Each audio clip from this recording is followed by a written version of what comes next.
Hi, kids! Hi, Kuya Eric! O, nasa na yung mga ate at kuya ninyo? Hindi po namin alam kung saan po sila nagpunta eh. Ayan na po sila oh. Hi, Kuya Eric! Hi, Kuya Eric! Hi, kids! Saan kayo nanggaling? Sorry po, Kuya Eric. Nalibang po kasi kami sa pamamasyal dito. Oo nga po. Minsan lang po kasi kami makapunta sa ganitong lugar kaya sinasamantala na po namin. Ganun ba? Teka, di ba't parang kailan lang nandito tayo?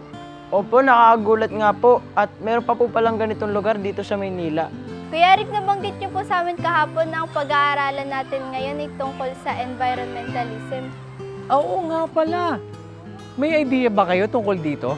Ang environmentalism po, yun po yung filosofiya, ideolohiya at social movement po na may kinalaman po sa pagpoprotekta at pag-iingat po sa kalagayan ng ating kapaligiran.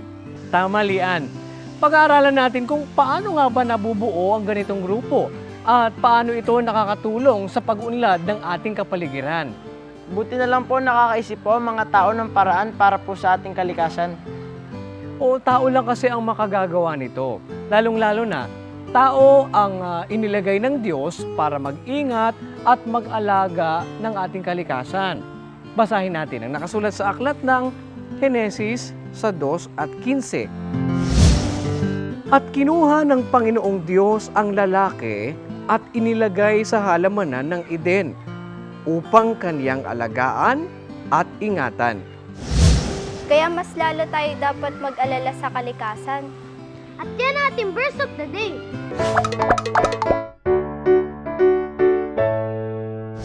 O ano pa bang gusto niyong malaman tungkol sa environmentalism? Ano pa po ba ang ibang kahulugan ng environmentalism? Paano po ito makakatulong sa atin at sa ating kalikasan? Sige, aalamin natin yan maya-maya lang sa pagbabalik ng KNC Show!